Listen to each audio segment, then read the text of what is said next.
Alright, today we are doing Barry's graphics, and in that we are going to create a formula to calculate sales totals. So, looking at this spreadsheet, we have some different workers and how much they sold throughout the week, and we have to fill in the areas that have the headings that don't have anything in them. So, first we want to do the total for each person throughout the Monday through Friday. For that, we want to use one of the easy functions like the auto sum here. There's a shortcut for it. You can also go into the formulas and use the insert function button. Or the even faster way is in the formula bar is to click the FX, and we want the sum function. And now it's going to make a guess at what data you want. In this case, I believe it is correct, but just for a good habit to highlight what you want so that it is always in there and hit OK. We get the sum. It is taking the sum of basically the 5 cells to the left of it, and so that is a fillable through autofill function, so we can fill that down. Each one will then take the 5 cells to the left of it and add them together. So we have our totals for each person throughout the week. Percentage of sales.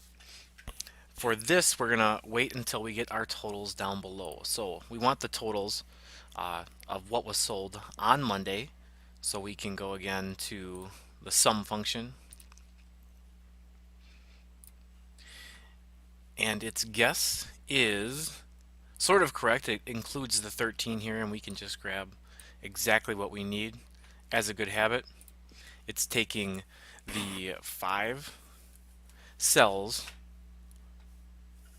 skipping a space above this, and so we can fill this over all the way over. This one will then be a percentage once we get it going, but you now have our data for that. Let's do the average, grabbing the average function.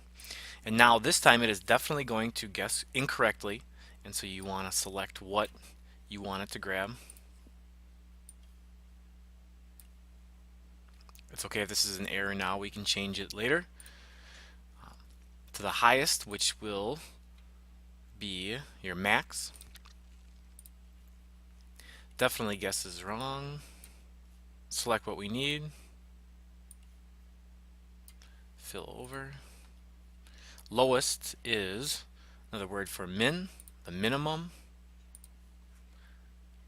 It guesses incorrectly. We set it to the correct ones. We fill over. And count will just tell you how many cells you have included in whatever you're counting, or how many cells you have selected. So that's more useful for when you have hundreds or just a lot of cells that you're including. Here we just have a few, so it's not as useful, but it is definitely a function that you want to be aware of, especially when you're doing bigger documents. It's all going to say 5, but you still want to have your formula in, especially when you're getting graded. I think somehow the text got smaller on that, but anyway, we can now do our percentage of sales. And so for doing this, you want to know how much Mike has of the sales as compared to everyone. How much of the sales did Mike get himself? What percentage of all the sales did he get himself? So to do that, you're going to want to take Mike's total, and I'm going to make a formula now. So when you're making a formula, we'll put in our equal sign, and we'll select his total, and then we want to divide that by the overall total. So divide is the slash, and we'll take the overall total, which is here, because it takes everyone's totals. And now, if we were to end it there and put that in, now we can of course change this to our percentage. Right click and format cells, or there's other ways of doing it using the tabs above. set that to percentage. 2 decimal places is fine. Don't really want any more than that. Now the problem is when we fill this down, and anytime you have this pound sign here, this just means that the number does not fit into it, and the number is incorrect anyway, so we'll have to fix that. So right now we want to look at this first formula. Now what happens is the G8 we do want to slide down as we go along. It should take the number to the left of it, one cell to the left of it. Now the total, we actually want it to stay on this one for each calculation. Like for this, it's dividing by G15, which is not the number that we want. So in order to make this formula correct, we can lock the formula onto this G14 cell. The way you do that is with a $sign in the formula.